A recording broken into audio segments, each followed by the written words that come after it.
முருகப்பெருமான் தன் மீது உண்மையான பக்தி கொண்டவர்களை ஒருபோதும் கைவிட மாட்டார். பழனியில் ஒரு சிறிய கிராமத்தில் முத்தையன் என்பவன் வசித்து வந்தான். அவன் எப்போதும் முருகனை நினைத்து பக்தியுடன் வாழ்ந்தான்.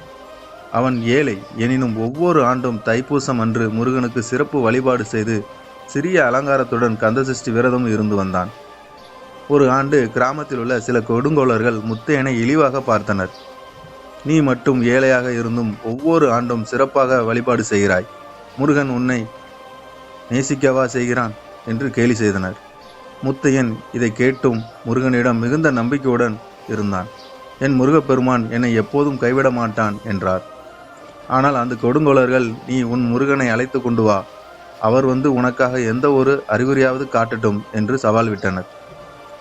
முத்தையன் மிகவும் வருந்தி பாலிக்குடி அருகே உள்ள முருகன் கோயிலுக்கு போய் முழுவதும் அழுது பக்தியுடன் வேண்டினான்.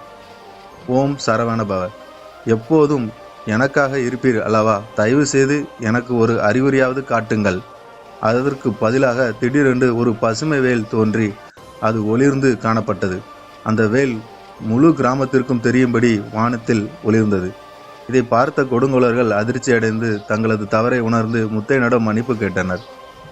இந்த சம்பவம் முத்தையனுக்கு மட்டுமல்ல, முழு கிராமத்திற்கும் ஒரு இறையருள் என்று எல்லாரும் உணர்ந்தனர். பின்னர் அந்த கோயிலில் ஒவ்வொரு ஆண்டும் சிறப்பு பூஜை நடத்தி கொண்டே வந்தனர்.